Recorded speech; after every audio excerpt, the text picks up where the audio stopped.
I told you guys that we were going to start measuring things in our agency. And I had one of our managers go through, and this is over, I think, the last like 5 months or something.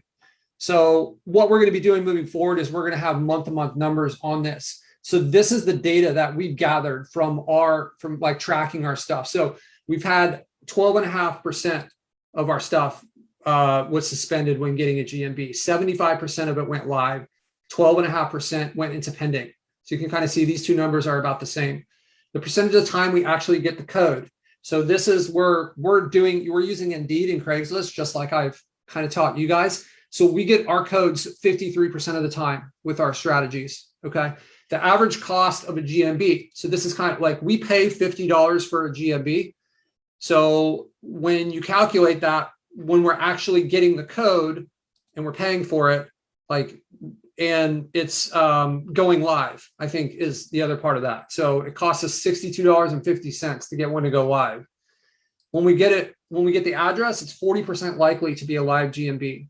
So that's after 264 that were sent. I think this kind of got like combined into this row.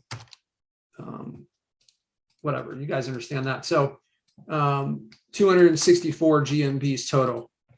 So 17 pending, 18 suspended, and we received 140 codes. So I thought this could be valuable to you guys to kind of give some baseline of where we're operating at. And if you look at this, this is, I think, over the last 5 months, right? So kind of gives you an idea of we're getting probably 50 GMBs a month is what we're doing. And if you look at these numbers, and I don't want to pretend that this is linear, right? Where it just means that every time we send one out, we're going to get it.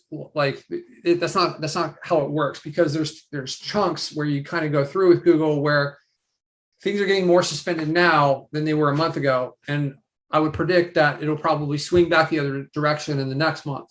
So that's what I mean, where it's like kind of like goes up for a little while and then it's back down. And I think right now we're kind of in a suspension cycle. That's what I've seen from a lot of people on my team. That's what I've heard from other people in the group, and of like, hey, we're having trouble with suspension. So there is something to be said though, like we're still getting stuff to go live, even though more stuff is getting suspended. So if I were to send out one postcard a week, and, you know, let's just say that right now we're in this spot where 80% of the stuff is getting suspended. So it's probably going to take me like 3 or 4 postcards before I get one live. But if I send out 10 this week, then I'm probably going to get 2 of them live, right? And then so the more you do this, like some of them are going to go live. And what we're doing with this data is we're going to start looking for patterns, and we're going to start like paying attention to like suspension percentages based on the category, the business category and stuff like this. So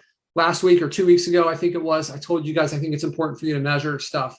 And this is like, we're putting that into our business. The mastermind that I'm involved with and that Jeff is joining me in, they talk about knowing your data and how important that is. And as I dig into it and I study successful people, it seems like they're all like, they know their data. So it would be foolish of us to just not pay attention to it and to not take advantage of this. And the best part about this is with the tracking that we have in place, this stuff is almost like, it doesn't take any time for us to know this, because we have this stuff in spreadsheets. We have a column that says like what status it is. And then we can use that in formulas to basically calculate these numbers in real time.